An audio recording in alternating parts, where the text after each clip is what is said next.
Olá, moçada, tudo bem com vocês? A gente está aqui agora para falar na frente 3 a respeito de área do círculo e suas partes. Na verdade, a gente junta esses conceitos a tudo que a gente estudou até agora sobre áreas para a gente finalizar essa parte da geometria plana, legal? Eu esqueci de colocar ali, mas a gente coloca agora.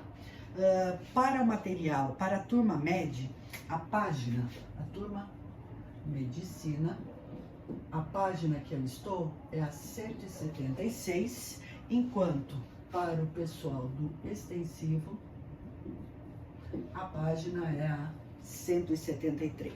Existem alguns exercícios que coincidem, e outros não, mas vamos fazer tudo e aí fica exercício para todo mundo. Muito bem. A gente vai falar aqui do círculo ou da circunferência e partes dela. Bom, área do círculo, todo mundo aqui sabe que é π vezes o raio ao quadrado. O que eu preciso lembrar aqui com você, e que a gente pode usar isso em alguns exercícios, é a respeito do comprimento da circunferência. Ó, esse tamanho dessa linhazinha aqui que separa a região interna da região externa. O comprimento da circunferência é 2π vezes o raio.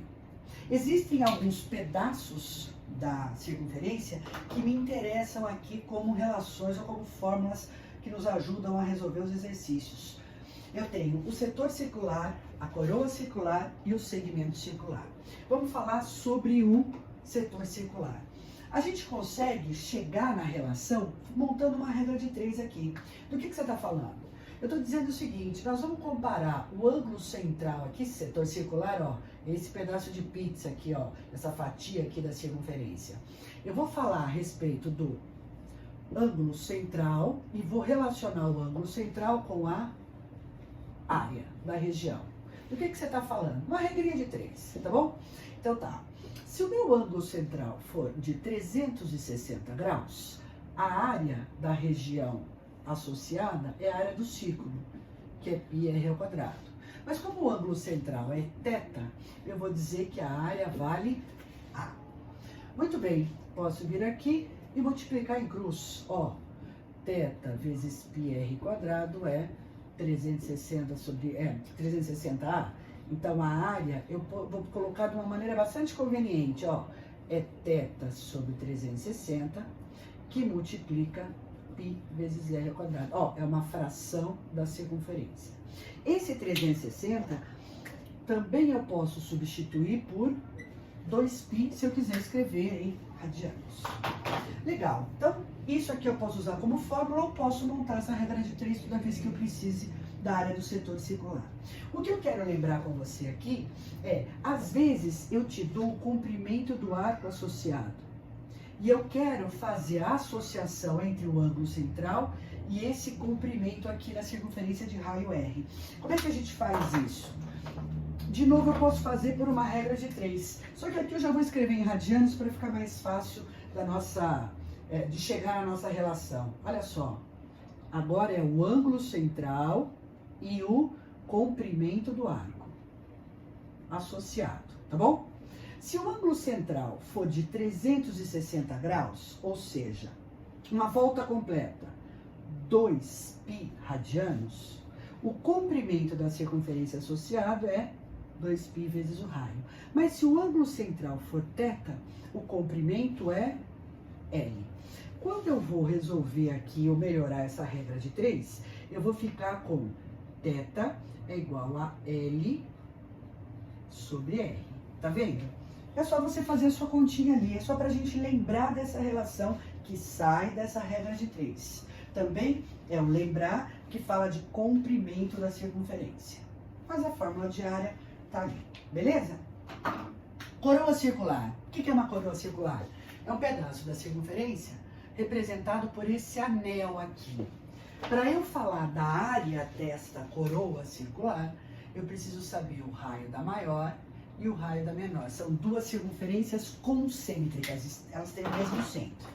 Muito bem, como é que eu faço para determinar esta área? Eu posso fazer por recorte, é uma técnica que a gente usa bastante. Eu posso pensar que a área da coroa é a área do círculo maior, π vezes o raio ao quadrado, menos a área do círculo menor, π vezes r ao quadrado. Você pode, por exemplo, pôr o π em evidência e consegue esta relação aqui, também bastante fácil de se deduzir. Com relação ao segmento circular, o que eu quero de verdade aqui é dizer o que é um segmento, porque para eu montar uma fórmula, eu acho que a gente não precisa disso, a gente pode entender e juntar tudo que a gente sabe para melhorar essa ideia do que você tem aí na sua apostila, que é o seguinte: o segmento circular é um pedaço da circunferência que é separado por uma corda. Corda é o segmento que liga dois pontos da circunferência. Então aqui eu desenhei dois segmentos circulares, ó.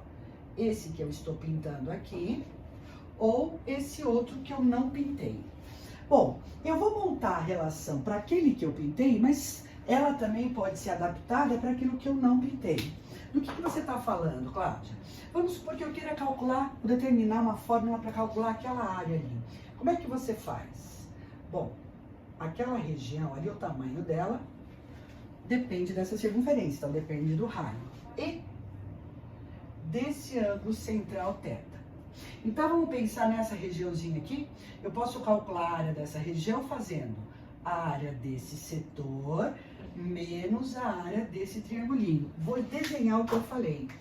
A área do segmento circular pode ser descrita como a área do setor menos a área do triangulinho. Essas duas áreas, nós todos sabemos calcular. Por quê? Porque a área do setor é uma fatia da circunferência, então é θ sobre 2π, ou θ sobre 360, tanto faz, vezes a área do círculo, πr ao quadrado, menos a área do triângulo equilátero. Lembra disso? Lado ao quadrado, raiz de 3 sobre 4. Se eu sei de cor, bacana. Se não, eu faço lado vezes o seno do ângulo sobre 2. Então, basicamente, é isso que eu quero que você saiba para a gente poder resolver exercícios que envolvem área de polígonos junto com a área do círculo.